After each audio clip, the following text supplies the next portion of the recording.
စစ်တပ်ခန့်ပြည်တဲ့ရေးတူဝင်ကြီးကိုယ်တိုင်ဦးဝင်းမြင့်ကိုလွတ်ငင်းအမိန့်ဖတ်ပြအားလုံးပဲမင်္ဂလာပါ NNS Channel ကနေပြန်လည်ကြိုဆိုလိုက်ပါတယ်။ဧပြီလ18ရက်နေ့လယ်ပိုင်းမှာစစ်တပ်ခန့်ပြည်တဲ့ရေးတူဝင်ကြီးဗိုလ်ချုပ်မင်းသူက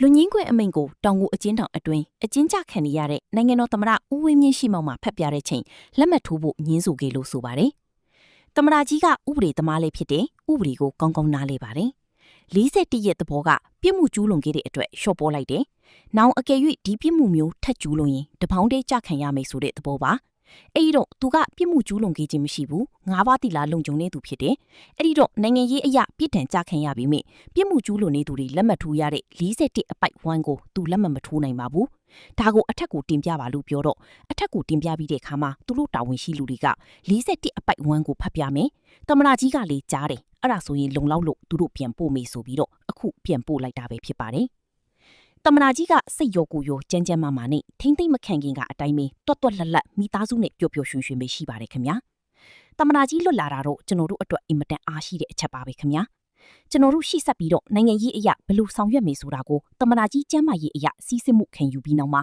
ကျွန်တော်တို့ပြန်လည်ဆွေးနွေးကြရမှာပါ။နိုင်ငံတော်အတိုင်ပင်ခံပုဂ္ဂိုလ်ဒေါ်အောင်ဆန်းစုကြည်နဲ့ပတ်သက်ပြီးတော့နေပြည်တော်မှာအခြေချုပ်ချမယ်ရန်ကုန်ကိုပြန်ပို့ပြီးအခြေချုပ်ချမယ်သတင်းတွေအမျိုးမျိုးထွက်နေပြီးမြအဲ့ဒီနေရာဒေသတွေကိုလိုက်စုံစမ်းတဲ့အခါမှာအဲ့ဒီမှာရှိနေတဲ့သူတွေကတစုံတရာအကြောင်းကြားတာမရှိဘူးတစုံတရာပြင်ဆင်ထားတာမရှိဘူးလို့ပြောပါတယ်အဲ့ဒီတော့ဒီသတင်းတွေကအထောက်ထားမဲ့သတင်းတွေပဲဖြစ်တယ်လို့ကျွန်တော်တို့ယူဆပါတယ်ငကိုထိမ့်သိမ့်ရဲ့အနေထားအတိုင်းပဲရှိနေတယ်လို့ကျွန်တော်တို့ပြောချင်ပါတယ်